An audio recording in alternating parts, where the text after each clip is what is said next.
This video is brought to you by Kapara Productions. Let's begin.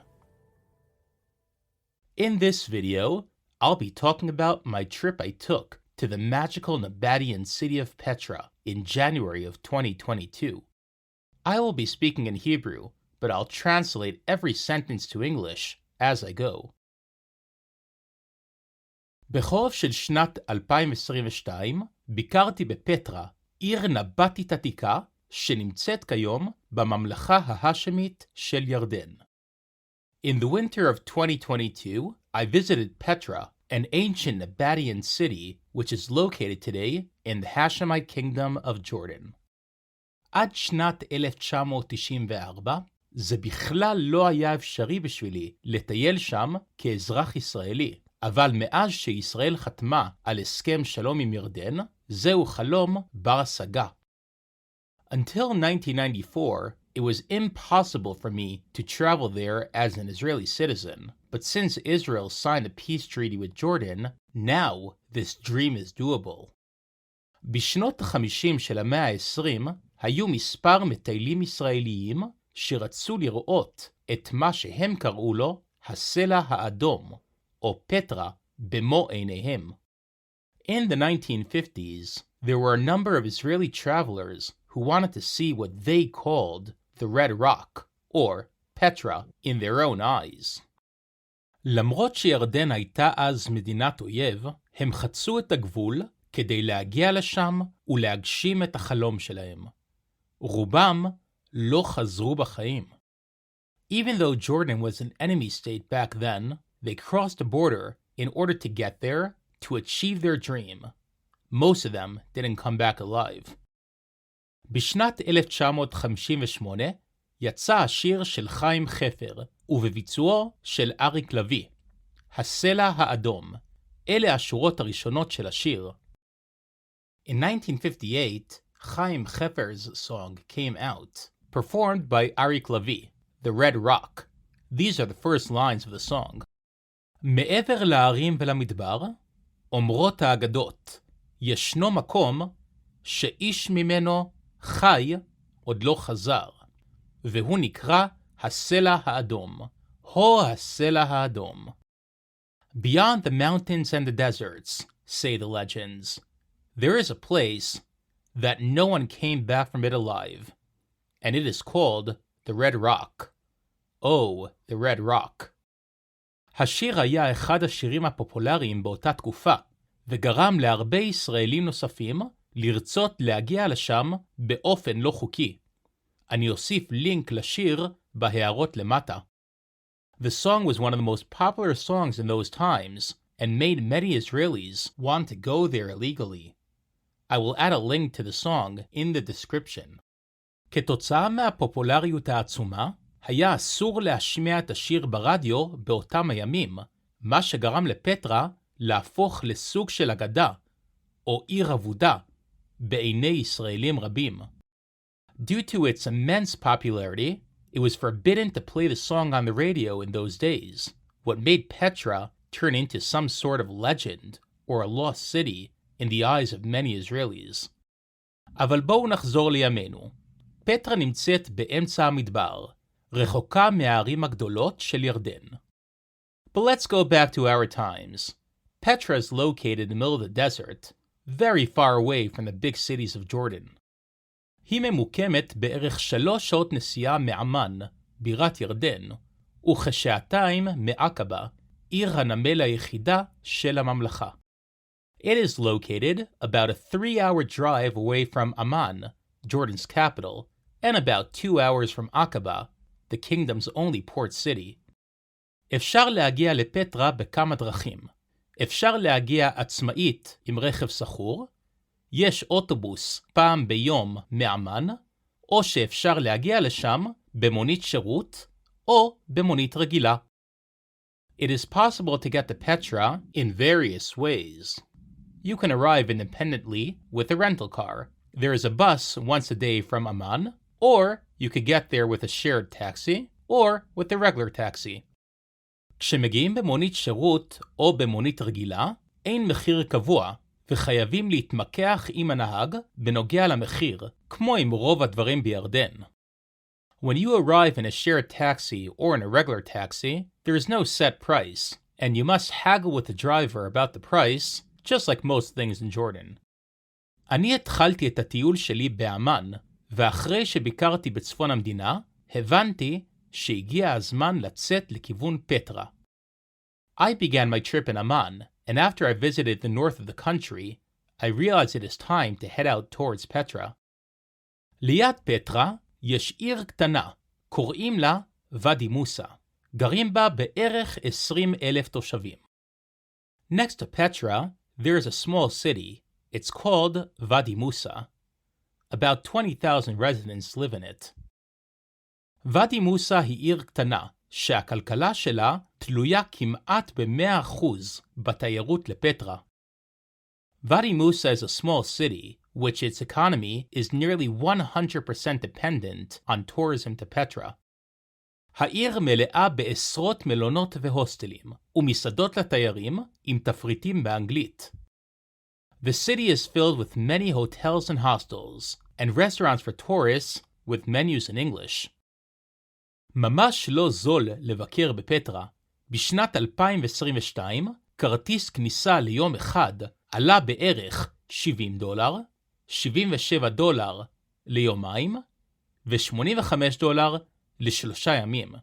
בנוסף לכך, ויזה לירדן עולה $55. It is really not cheap to visit Petra. In 2022, a one-day entrance cost about $70, $77 for a two-day entrance, and about $85 for a three-day entrance. Additionally, a visa to Jordan costs about $55 American. מה שאני עשיתי בסוף זה שקניתי את הג'ורדן פאס ב$110, שנתן לי ויזה לירדן, כרטיס כניסה ליומיים בפטרה, וכניסה חינם לרוב אתרי התיירות בירדן. What I did eventually is that I bought the Jordan Pass for $110, which gave me a visa to Jordan, a 2-day entrance to Petra, and free entrance to most tourist attractions in Jordan. הגעתי לוואדי מוסה בערב, כדי שאוכל לצאת מוקדם בבוקר לפטרה. I arrived at Wadi Musa in the evening, so I could leave early in the morning to Petra.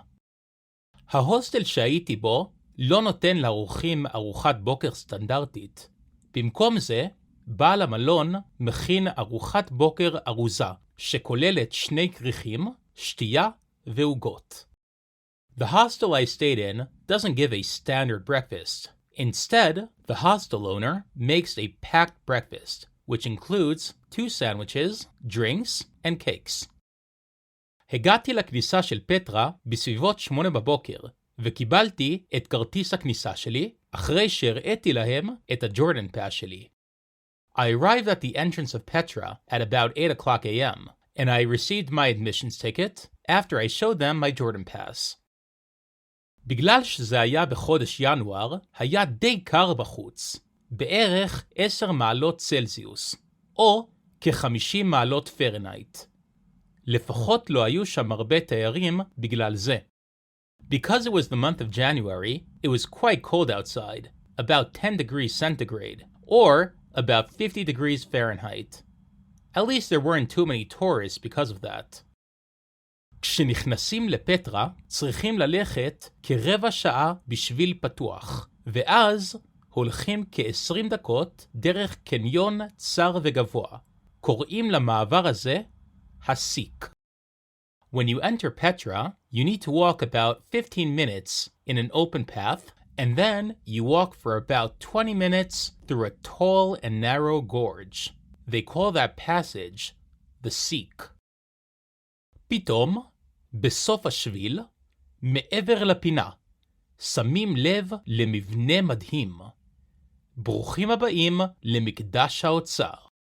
Suddenly, at the end of the path, around the corner, you notice an amazing structure. Welcome to the treasury. זהו כנראה המבנה הכי מפורסם בירדן, ואחד המבנים המפורסמים בעולם כולו. This is probably the most famous structure in Jordan. and one of the most famous structures in the entire world. ב-1985 הכריז אונסקו על פטרה כאתר מורשת עולמי. ב-7 ביולי 2007 נבחרה פטרה כאחד משבעת פלאי תבל החדשים. In 1985, UNESCO announced Petra as a World Heritage Site. On July 7th of 2007, Petra was chosen as one of the new world wonders. אחרי שעוצרים ומצלמים מיליוני תמונות של מקדש האוצר מכל זווית, ממשיכים הלאה במסלול. After you stop and take millions of pictures of the treasury from every angle, you continue on the path. כל כמה דקות ניגש אליך מישהו ומציע לכם לרכוב על הסוס, הגמל, החמור שלו בתשלום, אבל אני אישית אוהב ללכת ברגל. Every couple of minutes, someone approaches you and offers you to ride on his horse, camel, or his donkey for a payment, but I personally like to walk by foot. פטרה גם מלאה בדוכנים שמוכרים מזכרות שונות. ליד הרבה מהדוכנים יש נשים שמכינות תה ממש טעים ומתעקשות שתשתו. Petra is also full of small shops selling different memorabilia and souvenirs. Next to a lot of these shops, there are women who make very good tea and insist that you drink some. כמה דקות אחרי שעוברים את מקדש האוצר, מגיעים לאמפיתיאטרון של פטרה. לצערי, אפשר רק להסתכל עליו, ואי אפשר לשבת פה. A few minutes after you pass the treasury, you reach the amphitheater of Petra. Unfortunately, you could only look at it, and you cannot sit in it. בסוף המסלול, אחרי בערך שעתיים של הליכה, מגיעים לאדר, מנזר נבטי יפהפה שחצוב בסלע. At the end of the trail, after about 2 hours of walking, you reach Ader, a beautiful Nabataean monastery, which is carved into the stone. אני החלטתי להמשיך קדימה מעבר לאדר, כדי לראות את הנוף היפה בעולם, את ארץ ישראל. I decided to continue further beyond Ader in order to see the most beautiful view in the world, the land of Israel. כשהסתכלתי על מדבר הנגב הישראלי מעבר לגבול, הרגשתי לרגע כמו משה שמסתכל מרחוק על הארץ המובטחת. When I looked at the Israeli Negev desert across the border, I felt for a moment like Moses, who was looking from afar at the promised land. ביום השני חזרתי לסיבוב שני בפטרה, אבל הפעם ירדתי מהדרך הראשית כדי לראות את כל המקומות הנסתרים שהרבה מהתיירים לא רואים. On the second day, I came for a round 2 in Petra, but this time I went off the main path in order to see all the hidden places that many of the tourists don't get to see. ראיתי מערות קבורה עתיקים, תצפיות עוצרות נשימה של המדבר, והתיידדתי עם הרבה בדואים מקומיים, תיירים מכל העולם, חתולים וכלבים. I saw many old burial caves, breathtaking viewpoints of the desert, and I befriended many local Bedouins, tourists from around the world, cats and dogs. הלכתי במסלול שהרבה אנשים לא מכירים, כדי להגיע לנקודת תצפית מלמעלה של מקדש האוצר. I walked in a path that many people don't know in order to get to a viewpoint from above of the treasury. זהו מסלול מאוד ארוך ולא פשוט, של בערך שעה לכל כיוון, אבל לדעתי הוא שווה את זה. This is a very long and not simple trail of about 1 hour in each direction, but in my opinion, it is worth it. בסוף היום השני, אמרתי שלום בעצב לפטרה המדהימה, וחזרתי לישון במלון. At the end of the second day, I said goodbye sadly to the amazing Petra, and went to sleep in my hotel. בבוקר הבא נסעתי לעקבה, ואחרי שנהניתי שם, חזרתי הביתה לירושלים, דרך מעבר הגבול באילת. The next morning, I went to Aqaba, and after I had a good time over there, I went home to Jerusalem through the border crossing in Eilat. אני מקווה שנהניתם מהטיול הזה איתי, ואני מקווה ששכנעתי אתכם לבקר יום אחד בעיר האבודה של פטרה, HaSela האדום. I hope you enjoyed this trip with me, and I hope that I convinced you to visit one day in the lost city of Petra, the Red Rock. Continue watching my other videos to learn more important concepts in Hebrew.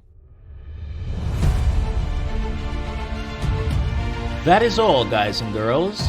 If you like this video, please like and subscribe to my channel. Until next time, yalla bye.